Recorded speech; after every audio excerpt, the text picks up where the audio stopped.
tous, aujourd'hui nous allons parler de l'épisode 54 de Dragon Ball Super. Mais avant tout je dois vous prévenir d'une chose, c'est que malheureusement ma caméra m'a lâché au niveau de la batterie pour ce début de review. Mais je vais vite m'en procurer une autre de batterie. Quoi qu'il en soit, donc il y aura les autres qui sont disponibles, mais malheureusement celle-ci n'aura pas mon visage. Bon, certains diront que c'est peut-être une bonne chose et je suis d'accord parce que ça me facilite un peu le montage.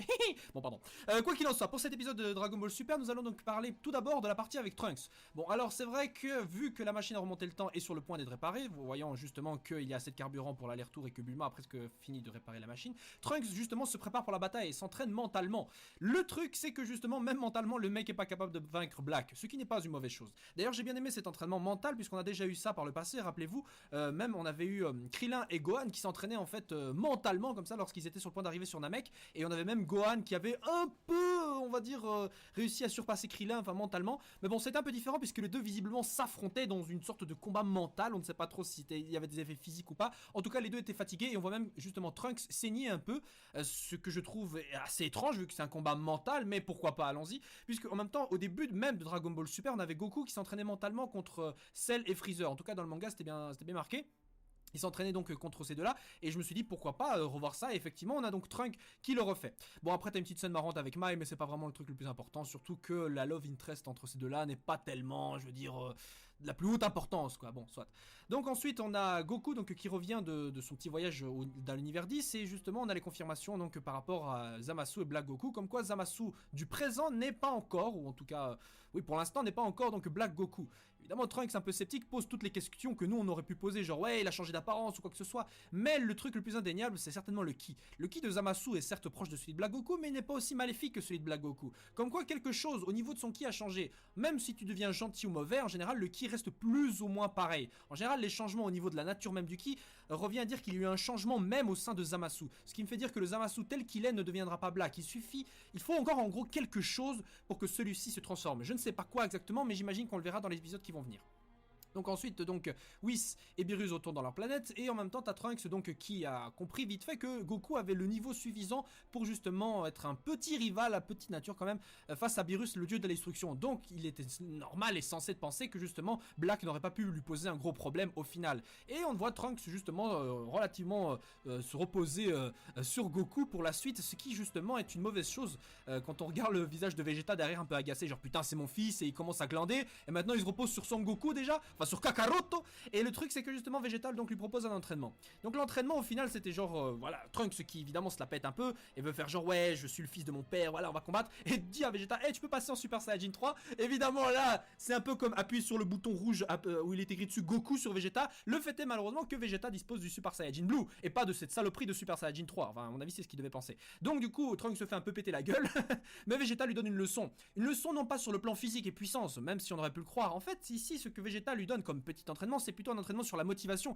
et un entraînement mental, mais pas mental comme l'entraînement qu'avait eu Trunks, mais plutôt un entraînement genre sur la détermination qu'avait Trunks. Je veux dire Trunks vient du futur, il vient d'un autre monde entre guillemets, même si c'est pas vraiment le terme adéquat, mais il vient donc ouais, d'un autre futur quoi, un monde où il n'y a pas de Goku, il n'y a pas de Vegeta, il est le dernier seul Saiyan, c'est l'héritier de Vegeta. Donc ça agace un peu Vegeta que justement son fils soit justement là rabaissé à se reposer justement déjà sur son père, mais en plus sur Goku, alors que justement il devrait lui-même se mettre en tête et dans l'esprit de justement se dépasser, de s'entraîner, se donner le meilleur de soi-même pour justement défendre lui-même son futur, défendre, avoir été capable de défendre sa mère, d'être capable de défendre la Terre contre les futurs dangers. C'est surtout ça que Vegeta veut lui faire comprendre, hein. Il veut lui faire, en fait il lui a fait presque un entraînement de la même manière qu'il avait entraîné Kiabe entre guillemets. Lorsque Kiabe s'était justement rabaissé à demander à Vegeta ouais est-ce que tu peux m'entraîner etc.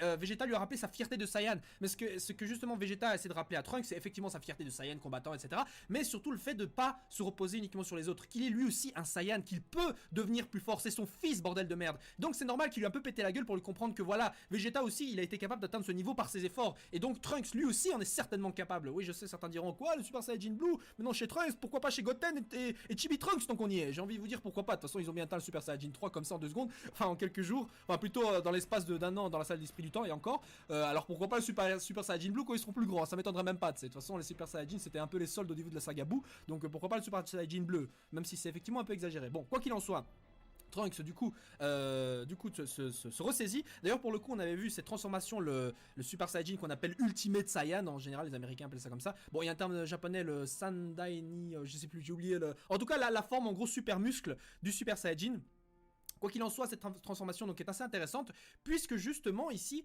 Trunks s'était transformé en Super Saiyajin 2. Donc, je me demande si en fait il n'a pas développé une forme super musclée du Super Saiyajin bleu. En gros, de la même qu'il avait eu quand il était en Super Saiyajin 1, mais la même en Super Saiyajin 2. Bon, le doute persiste un peu dans le sens où justement il n'y avait pas d'éclair quand il était sous cette forme. Bon, c'est pas très grave. Au final, c'est pas le plus important puisqu'il a en fait juste utilisé cette forme pour faire une feinte à Vegeta, puisque le but était de le toucher. D'ailleurs, le truc le plus drôle que j'ai trouvé, c'était que j'avais l'impression que dans cet épisode, Dragon Ball Super était sur le point de pomper un concept de Dragon Ball multivers. Bon, c'est pas multivers qu'il a franchement inventé, mais en tout cas, c'est eux qui l'ont mis à l'exécution, en tout cas sur un support. Donc pour ceux qui ne connaissent pas, Dragon Ball Multiverse, c'est un webcomic paru sur internet qui sont faits par des Français d'ailleurs. Et justement, dedans, on avait un combat entre Vegeta et Trunks, le grand Trunks, Mirai Trunks. Et dans ce combat, justement, Mirai Trunks utilisait cette transformation musclée, normale. Il alternait les trucs pour justement varier entre la puissance brute et justement la vitesse, tu vois, ce qui déstabilisait vite fait Vegeta qui était en mode Super Saiyajin 2. Bon, ici, de toute façon, Vegeta est Super Saiyajin bleu, donc quoi qu'il arrive, il n'aurait pas pu gagner. Mais il n'empêche que j'étais sur le point de me dire, putain, ils ont pompé cette idée. Et ben non, en fait, heureusement, ils l'ont utilisé, mais juste pendant une petite séquence. Quoi qu'il en soit, donc Bulma qui a été témoin évidemment de ce combat, bon évidemment c'est normal, et Goku également, que j'ai trouvé d'ailleurs un peu moins gamin pour le coup, en empêchant justement Bulma d'intervenir dans ce combat, entre guillemets, qui était surtout là pour permettre à Trunks justement de se ressaisir. D'ailleurs, j'ai bien aimé la petite séquence où on voyait Goku et Vegeta tous les deux en Super Saiyan Blue face à Black. Alors que je me demande même si dans le futur, Trunks n'aura pas un rôle à jouer dans cette bataille. C'est vrai que, voilà, il revient, mais même quand dans la saga Dragon Ball Z, il a eu un petit rôle. Il n'a pas eu le rôle le plus important, mais quand même, il a tenu tête. Donc ce serait vraiment cool aussi de le voir tenir tête à Black pendant un petit moment. D'un autre côté, je me dis qu'il faudrait vraiment que Trunks s'améliore. Il faudrait au moins qu'il ait le niveau d'un Super Saiyan 3, alors que Black, putain, il s'amusait avec lui, alors que Trunks était déjà Super Saiyan 2. Mais je vois pas trop comment. À moins qu'il s'entraîne dans la salle d'esprit du temps, quoique il a le temps, tu vois. Une journée, ça vaut équivaut à un an, il peut encore y aller. Donc pourquoi pas s'entraîner encore avec son père, mais quoique Vegeta s'entraîner un an encore dedans, je sais pas si c'est encore possible. Quoi qu'il en soit, cette partie donc était très intéressante, je trouve, au niveau de l'entraînement mental, le lien qu'il y avait donc entre Vegeta et son fils. D'ailleurs, ça m'a aussi rappelé l'entraînement qu'avait eu Chibi Trunks justement dans la saga Boo, où Vegeta lui dit si t'arrives à me taper sur le visage, je t'emmène à la foire, etc. Chose qui est arrivée dans l'épisode 2 de Dragon Ball Super. Et ensuite, donc, nous retrouvons Zamasu dans la partie la plus intéressante de l'épisode, où il sert donc du thé. Non, je déconne, en fait, il n'y a pas que ça intéressant. Bon, c'est vrai que la scène du thé, en soi, on pourrait penser qu'elle est inutile, mais en réalité, elle est surtout là pour refléter le fait que Zamasu, encore une fois, est troublé en lui-même. Sa quiétude intérieure qu'il avait avant et qui lui donnait un goût, on va dire, assez bon à son thé, eh bien ici il a changé. Son maître justement le remarque, mais Zamasu ment à son maître et lui explique donc que tout va bien alors qu'en fait pas du tout. Donc Gowasu en même temps est en train d'observer justement les actes donc et le comportement des habitants de la planète Barbarie. Bon déjà je veux dire putain de merde, tu t'attends quoi des gens qui viennent de la planète Barbarie? Je veux dire tu changes l'ordre des lettres, ça fait barbarie quoi, les barbares. C'est comme si tu te demandais ce que les gens de la planète Brutalis vont faire. Bon forcément ils vont être violents. Bon quoi qu'il en soit justement tu as Zamasu qui a déjà déterminé et si on faisait un peu le ménage tu vois, son maître lui dit ah bah non regarde je vais te donner tort, on va voyager 1000 ans dans le futur. Et donc là il lui montre donc les anneaux du temps. Oui, j'ai bien les parce qu'il y en a plusieurs. Bon, déjà, il explique donc que pour voyager avec l'anneau du temps qui marche encore, il faut déjà avoir la Potala verte visiblement, mais surtout en fait avoir le statut de Kaioshin. La possession du Potala, j'imagine, est un attribut que possèdent les Kaioshin, un Potala donc un peu plus spécial que possède donc Gowasu, mais que Zamasu ne possède pas. Donc du coup, Gowasu lui prête une Potala, ce qui permet donc à Zamasu de voyager avec. Et ça explique en fait pourquoi Black Goku a une Potala. Black Goku a une Potala verte, tout simplement non pas parce qu'il a fusionné, parce qu'on voit ici Zamasu être un peu récalcitrant par rapport à la fusion, mais surtout pour lui permettre d'utiliser la bague. Donc ça signifie que donc ça veut dire que Zamasu qui voyage, enfin le Black Goku qui voyage dans le temps n'a pas le statut de Kaioshin et à mon avis a dû tuer Gowasu en ayant donc gardé la Potala qu'il possède déjà, j'imagine. Bon. Donc de ce fait, ça donne déjà une réponse à cette question-là pour moi. Bref, ensuite donc il explique donc que les autres Potala, les vertes, sont le résultat de changements dans le passé, donc de gens qui ont voyagé dans le passé, qui ont créé donc différents mondes de par les changements qu'ils ont créés après leur voyage. Et là, putain de merde, ceux qui me disaient, mais attends, les timelines, ça existe pas, etc., il n'y a pas plus de 2-3 timelines, machin, on voit bien qu'il y a 4 bagues qui ont commencé à apparaître apparemment il y a déjà quelques années. J'imagine que c'est donc Mirai Trunks qui est à la cause de la création de la première bague, visiblement. Et donc, on avait 4 anneaux, ce qui signifie qu'il y a eu 4 changements. Bon, déjà, il est assez simple de comprendre quels sont les changements qui ont déjà été opérés. Un des anneaux verts donc, correspond certainement à Trunks qui est revenu avertir donc Goku de sa maladie de cœur. La deuxième bague vient selon moi de la deuxième venue de Trunks possiblement. Après avoir prévenu Goku, il est revenu encore une fois dans la timeline donc qu'il a créée pour les aider avec l'entraînement, etc. Bon, maintenant celle-là est en suspens, on ne sait pas encore s'il est possible. Mais en tout cas, une troisième venue, à mon avis, est celle de Trunks dans Dragon Ball Super. Donc là où il a prévenu, donc voilà, il y a Black Goku, machin, ça a changé quelque chose déjà, selon moi. Bon, sans ça, il ne serait jamais allé voir l'univers 10. Et il reste donc un quatrième anneau, à mon avis, qui est peut-être causé par la venue, cette fois-ci, de Cell. Donc qui venait, il a voyagé dans le temps et il est arrivé donc dans leur univers. C'est parce que sans Cell, il n'y aurait pas eu de Cell Game, pas de Super Saiyajin 2, pas de mort de Goku. Vous comprenez? Donc déjà, c'est des changements. Bon, voilà, selon moi, les voyages possibles dans le temps. Donc comme j'ai dit, la deuxième possibilité concernant le Trunks là, qui est revenu dans le passé, qui a déjà changé, je ne sais pas si ça c'est considéré vraiment comme un gros changement. Donc ça c'est à vous de voir, je vous laisse donc la piste ouverte, mais à mon avis c'est plus ou moins ça les changements qu'il y a déjà eu. Maintenant on pourrait se dire, hey, est-ce que cette dernière bague qu'on connaît peut-être pas trop aurait été causée par quelqu'un qu'on n'a pas vu encore, qui serait peut-être à l'origine de la création des lois anti-voyage dans le temps, dans le passé, etc. Peut-être, peut-être pas, j'espère pas au final, parce que sinon ça donnerait des pistes sur un autre ennemi dans le futur qui a aussi voyagé dans le temps, et putain Dragon Ball Super qui reste dans les voyages dans le temps comme ça très longtemps, je préfère pas personnellement. Donc on va rester avec l'idée du deuxième voyage de Trunks dans Dragon Ball Z. Et là on a peut-être le début de réponse concernant la trouvaille du corps de Black. Puisque je me suis dit la semaine passée, mais si ces bagues ont des couleurs différentes, eh bien peut-être qu'elles fonctionnent différemment, et peut-être que j'avais pas tort, dans le sens où ces anneaux verts fonctionnent peut-être encore, on n'en sait rien en réalité, mais si Gowasu les garde avec l'anneau du temps original, bah à mon avis c'est que justement elles fonctionnent encore, selon moi, sinon il n'y a aucun sens à les garder quoi, tu vois. Donc, je pense qu'il est possible que ces anneaux fonctionnent encore, mais qu'elles permettent donc d'aller dans la timeline correspondant au monde qui a été créé. C'est-à-dire qu'il y a 4 bagues, et ces 4 bagues en fait permettent d'aller dans les 4 timelines différentes. Vous comprenez, donc dans le futur des timelines différentes. Et là, putain, il y a moyen donc de trouver le corps d'un Goku. Bon, il y a la timeline de Trunks, Goku est mort. Bon, d'accord, il pourrait aller là, trouver un cadavre ou dans le paradis, j'en sais rien du tout. Mais il y a des timelines où Goku est encore en vie, et il pourrait aller là pour trouver son corps. Et là, je sais pas, peut-être qu'il s'est dit, je vais aller dans une de ces timelines, choper le corps de ce Goku qui a l'air super fort, etc. Pourquoi Goku et pourquoi pas un autre? Parce que Goku est super fort, mais c'est pas le dieu de la destruction, mais il se rapproche de ce qui est un dieu de la destruction.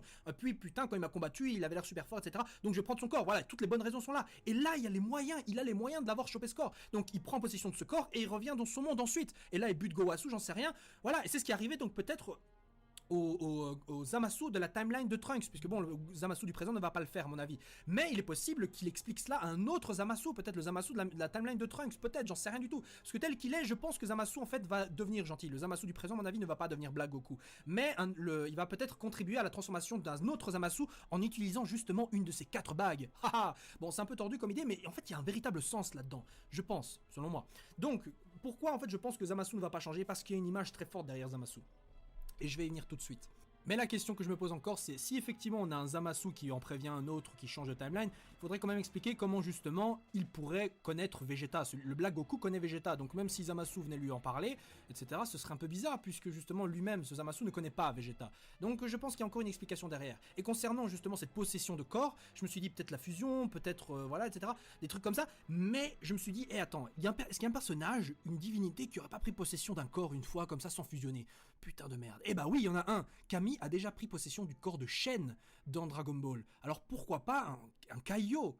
Je veux dire, si Kami en était capable, pourquoi pas un Kaio qui prend justement possession d'un corps, d'un autre corps, celui de Goku? Ce serait logique, ce serait possible même selon moi. Un corps, un cadavre, j'en sais rien, mais peut-être même un corps simple de Goku, je ne sais pas. Vous voyez, donc tout est possible selon moi, surtout que ce Zamasu-là a le niveau au moins d'un Super Saiyajin 2, enfin d'un ancien Super Saiyajin 2, donc peut-être qu'il peut aller dans un futur où Goku n'est pas encore devenu aussi fort, je ne sais pas, qui correspond à une de timeline. Ce serait possible, je ne sais pas du tout. Et maintenant les amis, s'il vous plaît, relaxez-vous parce qu'on va aborder un thème un peu plus sérieux qui n'engage pas uniquement Dragon Ball Super. Je veux dire, Zamasu, que va-t-il lui arriver? Bon, certains diront, mais ils vont le buter, fin d'histoire. Non. À mon avis, il n'y a aucun intérêt à tuer le Zamasu du présent. Bon, celui du futur qui correspond en fait à Black Goku, lui on peut le buter, c'est le méchant de l'arc, c'est lui qui représente donc le mal, ok, on peut l'éliminer. Il n'y a pas vraiment de point de retour, je pense, pour ce personnage-là. Mais le Zamasu du présent, il y a encore moyen de le sauver. Parce qu'avant tout, c'est un Kaio qui se pose des questions tout à fait légitimes. Je veux dire, c'est un dieu, il observe l'univers, il voit le mal, il voit des meurtres, etc. C'est normal que, à force de voir tout cela, ils se disent que tous les mortels sont bons à rien, ils sont bons à condamner, il faut tous les supprimer, etc. Ce qui est justement horrible parce que dans le futur, Black Goku tue tous les terriens, par exemple. On voit même les innocents qui ont absolument rien fait. Putain, les pauvres, ils se font tuer à chaque fois d'ailleurs dans tous les arcs de Dragon Ball. Bref, ils payent pour des gens qui ont absolument rien à voir avec eux. Et je me suis dit, il y aurait pas moyen de faire un petit parallèle avec notre monde actuel. Je veux dire, actuellement, c'est vrai qu'il y a beaucoup d'attentats, d'accord. Il y a des gens qui ont peur, mais en même temps des gens qui ont la haine. Dans la haine, ils deviennent racistes. Ils en viennent à condamner une communauté de personnes. Bon, je vais prendre les musulmans parce que c'est principalement les plus cités. Je vous dis, vous êtes vous-même musulmans. Vous n'allez pas me dire que vous n'avez jamais eu à un moment donné des insultes racistes. Moi-même, je ne suis pas, par exemple, asiatique, mais putain, j'ai déjà entendu des gens me dire, sale chinois, alors que je suis même pas chinois, bordel de merde, je suis même pas asiate. Je suis péruvien. Mais là où je le veux en venir, c'est que justement, dans notre monde à nous, aussi, on observe à travers la télé, les journaux, etc.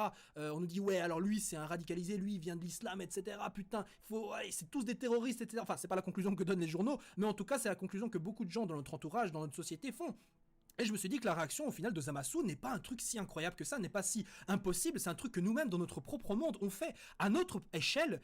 On le fait quand même, de la même manière que Zamasu, lui putain c'est un dieu, il fait la même chose et t'imagines les conséquences. T'imagines un dieu qui serait comme nous les humains, il en vient à détruire exactement des univers et des races entières à cause de ça. Bref, je trouvais le fait d'aborder ce genre de sujet très intéressant à travers ce personnage là de Dragon Ball Super. Si on m'avait dit un jour que j'allais parler de ça avec Dragon Ball, putain franchement j'aurais pas cru. Quoi qu'il en soit, ce personnage donc de Zamasu a un bon fond au final. Il a un bon fond, c'est vrai que on peut dire ouais mais attends il en vient quand même à vouloir détruire et tuer des humains, ok d'accord, mais il a quand même un bon fond. Et là où justement je trouve qu'il mérite d'être sauvé, c'est parce qu'effectivement il y a dans cette série, dans Dragon Ball Super, il y a des exemples d'humains, de mortels qui ne font rien, qui sont en paix malgré leur race, leur statut, leur sang, leur origine violente. Vous voyez de qui je veux parler? Je parle de Gohan. Gohan est métis terrien, enfin, ouais, métis humain, terrien, ouais, et Saiyan. Je veux dire, depuis le début de Dragon Ball Super, on nous bassine avec l'idée, ouais, Gohan, pourquoi il redevient pas le combattant qu'il était, violent, etc.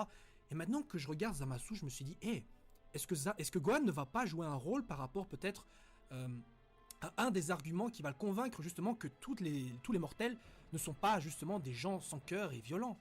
Gohan, effectivement, a des origines Saiyan, ok, mais il déteste combattre de base. Et actuellement, il vit une vie de famille parfaite. On l'a bien vu. On s'est attardé un épisode entier quasiment sur ça. Et peut-être que le côté Gohan qui ne redevient pas un combattant, tout est peut-être fait maintenant juste pour cette scène-là. Qui sait? Moi, justement, je trouverais ça génial parce que là, on aurait véritablement une justification par rapport au fait que Gohan ne soit pas redevenu méchant. Parce que justement, il va servir à montrer à Zamasu que tous les humains ne sont pas à condamner. Et il viendrait montrer un truc, c'est qu'effectivement, il y a le mal tout autour de nous. Effectivement, il y a des gens qui sont horribles, qu'il faut arrêter. Mais ça ne veut pas pour autant dire qu'il faut tous nous condamner. C'est pas parce que dans notre monde à nous, il y a des décérébrés, il y a des tarés qui font des putains d'attentats et qui tuent des gens, qu'on doit condamner tout le monde, bordel de merde. Je veux dire, si dans Dragon Ball Super vous comprenez ça, alors vous pouvez comprendre ça dans la réalité. Je veux dire, c'est un truc tout court. C'est dingue, hein, comme quoi des animés comme Dragon Ball Super arrivent à nous faire parler des sujets comme ça. C'est très important, je voulais vous le dire, parce que c'est un animé certes, mais il faut pas dire qu'il n'y a pas de profondeur. Surtout maintenant. Avant, effectivement, ça pouvait être un animé qui pouvait être regardé sous 2 grilles de lecture maximum. Mais là, ici, putain, on a une profondeur avec ce personnage de Zamasu. C'est pour ça que je l'affectionne. Et c'est pour ça qu'il faut qu'il soit sauvé. Parce que si on le sauve, on arrive donc à prouver un point. C'est qu'on peut changer les gens. C'est que justement, si on arrive dans Dragon Ball Super à montrer qu'un personnage comme lui arrive donc à comprendre qu'il ne faut pas condamner tout le monde, pourquoi est-ce que des gens de 12, 10, 12 ans qui justement font la même chose à leur échelle, donc en condamnant, en étant raciste, j'en sais rien, voilà, il y a moyen de les convaincre à travers ce personnage de Zamasu que la même chose peut s'opérer chez nous, qu'on peut nous aussi comprendre la même chose, qu'on ne peut pas condamner tout le monde à cause donc d'une catégorie de personnes qui est en fait insignifiante concernant tout un groupe entier. Je veux dire, s'il y a bien 100 tarés, ça ne veut pas pour autant dire que les millions d'autres sont tout aussi tarés. Bon, c'est peut-être possible, j'en sais rien, quand on voit les extraterrestres dans Dragon Ball Super, ils ont tous l'air tarés, mais dans notre monde, c'est pas forcément le cas. Vous comprenez, donc c'est un thème que je voulais vraiment apporter et je voulais vraiment vous expliquer, mais il faut aussi que Zamasu se rende compte d'un truc, c'est que les mortels sont des êtres imparfaits. Nous sommes des êtres imparfaits. Nous sommes le bien, nous sommes le mal.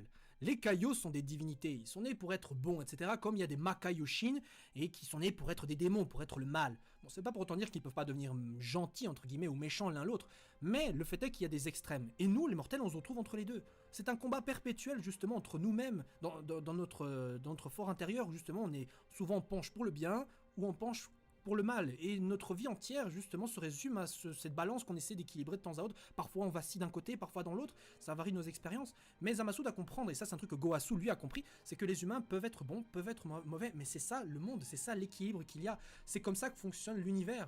C'est un cycle qui se répète, ainsi de suite, c'est normal, c'est ça que représente justement la vie. La vie, c'est pas un point qui ne se termine jamais.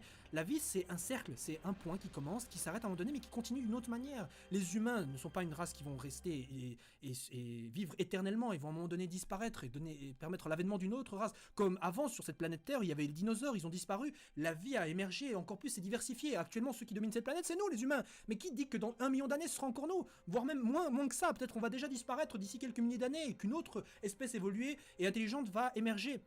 Et le cycle va continuer ainsi de suite. Tout cela parce que nous, effectivement, c'est notre statut de mortel. On a un début, on a une fin. Donc quoi qu'il arrive, qu'on se s'entretue ou quoi que ce soit, non, c'est un cycle.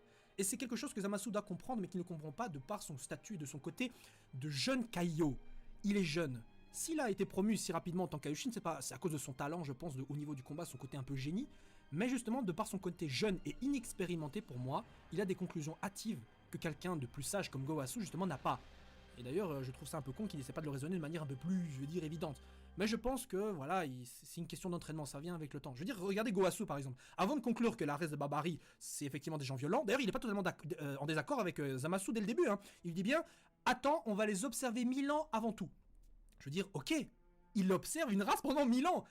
Dans 1000 ans, t'as assez de recul justement pour bien observer les choses. Pour effectivement comprendre si une race l'est effectivement ou pas violente. Tu vois. Et c'est pas comme Zamasu qui dirait qu'il voit une scène, ça y est, il condamne tout le monde. Tu vois. Je veux dire, c'est tout à fait débile. Bon, donc je voulais vraiment aborder ce sujet-là parce qu'il faut aller parfois un peu plus loin que l'épisode, les animés. Et vous savez, ce truc que je viens de vous expliquer, tout ce que je viens de vous dire là, tout ça sur notre monde, le racisme, etc. C'est ce genre de débat, ce genre de point qui pour moi est important à développer. Pourquoi ? Parce que quand on me demande souvent, hey, tu regardes des animés, c'est un truc de gamin, mais je veux dire, hey, je lui explique des trucs comme je viens de vous expliquer, après il me dit plus que c'est un truc de gamin. C'est des thèmes qui sont abordés dans les animés de manière différente, d'une manière peut-être un peu plus enfantine parfois, mais qui ont quand même des fonds très intéressants et qui peuvent justement instruire des jeunes qui regardent ça. Je veux dire, on a beaucoup appris à travers les animés, des valeurs un peu, qui ont l'air un peu bateaux comme ça, mais genre la détermination, le courage, la peur, la tristesse, etc. C'est des choses que des enfants plus jeunes que nous regardent et qui grandissent avec ces valeurs-là. Je veux dire, vous-même, vous avez certainement eu des valeurs, vous avez des trucs comme ça que les animés, en grande partie, vous ont inculqués. D'ailleurs, en commentaire, dites-moi des trucs que vous ont appris les animés, par exemple. Mais quand on me dit, par exemple, que certains animés sont faits pour les gamins, oui, il y a des animés faits pour les gamins, mais il y en a qui véhiculent des messages très importants. Dans Dragon Ball, effectivement, c'était très difficile de parfois défendre le fond lui-même, en dehors du côté entraînement, persévérance, etc. Mais là, avec ce personnage de Zamasu, je trouve qu'on atteint justement des côtés profondeur, au niveau de la profondeur du message, du scénario, très intéressante au niveau du personnage. Donc tout ça pour vous dire que Zamasu, pour moi, il va pas mourir. Le Zamasu du présent. Ils vont le sauver, ils vont le combattre. C'est obligé, c'est obligé. Bon, je vais arrêter de vous saouler donc avec ce truc-là, excusez-moi, mais c'était quand même nécessaire. Donc donnez-moi votre avis par rapport à ce petit truc-là, ce que vous pensez d'ailleurs de tout ça, j'aimerais vraiment avoir votre avis. Bien, maintenant que ce gros point a été abordé, revenons un peu sur l'épisode, donc il reste juste une seule scène donc à discuter. C'est par rapport donc à la scène avec Zeno, puisque après donc on retrouve Beerus et Whis donc chez eux tranquillo, mais ils reçoivent donc un appel de Zeno. D'ailleurs j'ai trouvé hilarant de la scène où justement Beerus comme ça se baisse la tête comme ça et percute donc la table qu'il détruit. C'est ce genre de petite scène bien débile qui fait son petit effet, tu vois. On n'a pas besoin de scènes vraiment chiantes avec Pilaf, etc. Je veux dire, ce genre de truc là, ça suffit pour me faire rigoler pendant 10 secondes, tu vois. Bon bref. Donc Zeno donc dit bien à Beerus et à Whis voilà qu'il a besoin de voir Goku, il veut lui demander quelque chose et l'épisode se termine là-dessus. Et c'est pas trop tôt parce que bordel de merde, je me dis c'est quand qu'on va le voir Zeno mêlé à cette histoire. C'était annoncé dans le petit synopsis un peu de l'arc général qu'on allait avoir Zeno etc se mêler à l'histoire. Et putain il arrive que maintenant. Quoi qu'il en soit donc justement il dit donc vouloir voir Goku, donc forcément que c'est un lien je pense avec les voyages dans le temps, peut-être avec Black Goku. Et à mon avis la discussion qu'il va avoir Goku ça va être un truc dans le genre salut Goku, alors voilà j'ai vu qu'il y avait un connard qui en fait se balade dans le temps et tout et il cause un gros bordel. Alors comme je suis le dieu de tout et que j'ai pas envie de détruire plein d'univers comme ça que ça me fait un peu chier, bah je te demande de régler un peu le bordel sinon je détruis ton univers. Voilà salut ciao. Tu vois un truc comme ça, un truc rapide parce que bon c'est Zeno, détruire un univers il peut le faire en un clin d'œil et quand il voit quelque chose qui le gêne pourquoi pas le détruire tout de suite. Mais comme peut-être il a la flemme et qu'il veut laisser une chance à Goku etc parce qu'il y a un futur tournoi et qu'il trouverait ça dommage par exemple d'éliminer l'univers 7 de tout cela, et bien peut-être demander à Goku justement de régler le problème dans son univers. Pourquoi lui? Parce que je sais pas c'est plus fort de son univers. Pourquoi pas à Beerus? Ça je sais pas du tout parce que Beerus c'est le lieu de la destruction, il fait ce qu'il veut un peu. Voilà mais bon je sais pas, peut-être on verra. Mais les réponses en fait se trouvent en réalité je pense un peu dans le trailer mais pour pas un peu donc spoiler les gens parce qu'on va vite fait aussi parler des titres des épisodes qui vont sortir. Et bien je vous souhaite donc bye bye à tout le monde, on se retrouve donc la semaine prochaine pour le prochain épisode de Dragon Ball Super. Pour les autres pour parler donc du spoiler et du titre des épisodes, c'est maintenant. Bien, d'abord le trailer. Et bien dans ce trailer, tout d'abord on voit donc quelques petites séquences de Goku visiblement chez Zeno, mais on voit également l'apparition d'un personnage qu'on ne connaît pas encore qui ressemble à une sorte de Whis en miniature, comme ça on voit bien ce petit truc, ce cercle autour de sa tête comme ça qui à mon avis veut dire qu'en gros il est une sorte d'apprenti intendant de dieu de la destruction ou quelque chose comme ça. Et je pense qu'il est possible donc que Zeno donc dise bien hey, Goku tu vas être temporairement le dieu de la destruction parce qu'en fait Beerus il fout rien. Non je déconne, il va pas dire ça, mais il va peut-être justement demander à cette nouveau petit garçon comme ça qu'on ne connaît pas qui est peut-être une sorte d'intendant voilà, de suivre Goku. Donc Goku aura lui-même son propre intendant comme par exemple Champa à Vados ou comme Beerus justement à Whis. Donc Goku aura le sien. Pourquoi lui en donner un? Peut-être qu'il est justement là pour en gros représenter Zeno, pour en gros le surveiller, parce qu'il voit bien que dans son univers il y a plein de bordel avec les voyages dans le temps et tout. Alors il lui dit bien, on va te surveiller un peu, mais justement je vais envoyer un type qui va me représenter, et c'est ce petit garçon qu'on ne connaît pas encore, et qui va peut-être même servir de maître à Goku. Allez, pourquoi pas, on ne connaît pas encore le niveau de ce mec, mais on va bien le voir, j'imagine, dans les épisodes qui vont arriver, puisque Goku, vous le connaissez, c'est le mec qui défie tout le monde, donc il va forcément défier ce petit garçon. Donc, quel est le statut après de Goku après cela? Est-ce qu'il sera considéré comme un dieu de la destruction? Je pense pas, parce que Beerus quand même reste encore plus fort que lui à l'heure actuelle, je pense. Donc, à mon avis, il va pas être un véritable dieu de la destruction. Mais pourquoi pas un dieu de la protection? Voilà, le terme en fait un peu trop cliché. Mais pourquoi pas, allez, un dieu de la protection? Il y a bien un dieu de la destruction, mais pourquoi pas un dieu de la protection? Il y a des dieux de la création, mais en soi, ils s'opposent pas tellement au dieu de la destruction. Il y a d'abord le dieu de la destruction qui crée, il y a le dieu de la destruction qui détruit, mais entre les deux, il peut y avoir un dieu de la protection. Et donc, justement, le dieu de la protection, qu'est-ce qu'il va faire? Bah, justement, il va buter, je sais pas, les gens qui menacent son univers. Voilà. Bon, c'est vrai que ce sera un peu débile, mais pourquoi pas. Imaginez qu'il y a un parallèle avec ça et le fait qu'à la fin de Dragon Ball Z, il y a Goku qui cherche un héritier. Peut-être pour devenir justement le futur dieu de la protection. Oub. Non, allez, là, je vais un peu trop loin. Mais ce serait quand même pas mal comme piste à explorer. Bref, ça c'était un peu pour le trailer. Maintenant, parlons vite fait donc des titres des épisodes. Et je dis donc au revoir à ceux qui veulent pas entendre la suite. Bon, alors concernant le titre de ces épisodes, alors le 55 de la semaine prochaine, donc il n'y en aura pas, puisqu'il n'y a malheureusement donc pas d'épisode cette semaine-là. Donc ce sera le 21 août, l'épisode 55, donc concernant Je veux voir Goku, la convocation chez le roi suprême, mais je viens d'en parler. L'épisode 56 s'appellera le deuxième round Goku versus Black, le Super Saiyan Rose apparaît. Donc là, effectivement, on aura, je pense, le voyage dans le temps, voilà, ils vont aller dans le futur et rencontrer donc Black pour lui péter sa gueule. Mais là, on voit le Super Saiyan Rose. La semaine passée, je vous avais dit, mais attends, peut-être on aura une nouvelle transformation, je sais pas, une couleur violette peut-être, et en fait l'artwork que je vous avais montré est peut-être un peu mal fait ou quoi. Non, en fait on a bien un Super Saiyan Rose. Certains m'avaient dit, ouais, en fait il a peut-être les cheveux blancs, mais il y a un reflet rose avec son aura. Non, visiblement non, puisqu'il est bien dit Super Saiyan Rose, et pas Super Saiyan White avec des reflets roses. Non, Super Saiyan Rose. En plus, ça me semblait assez évident, puisque quand vous regardez par exemple l'aura, le ki des attaques de Black dans l'artwork, eh bien vous voyez bien que c'est rose. Je veux dire, aura ou pas aura, là, voilà, c'est rose. Donc on aura un combat là. Comment a-t-il obtenu cette transformation? À mon avis, il a dû l'éveiller pendant que Goku et les autres se préparaient. Il a dû l'éveiller, voilà, c'est aussi simple que ça.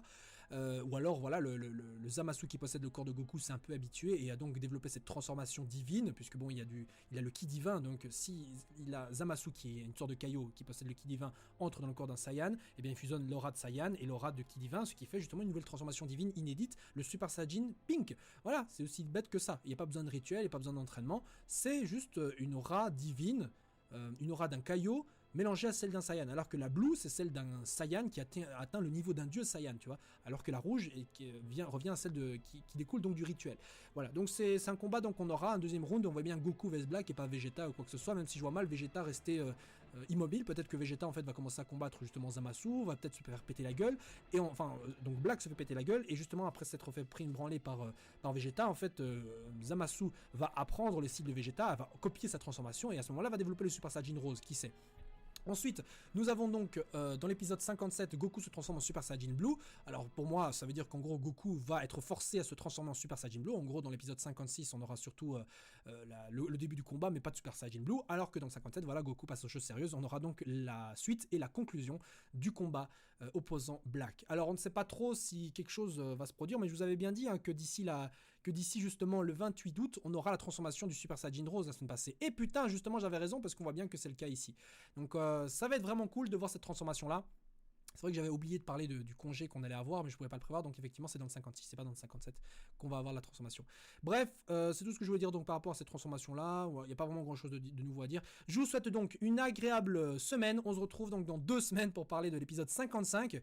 Je vous souhaite de pouvoir passer de bonnes vacances, voilà. Peut-être la semaine prochaine on fera une autre vidéo sur Dragon Ball, encore une fois pour pallier un peu l'absence d'épisode. Et je vous retrouve donc d'ici là. Voilà, ciao ciao les gens, et passez une agréable semaine. Zoom.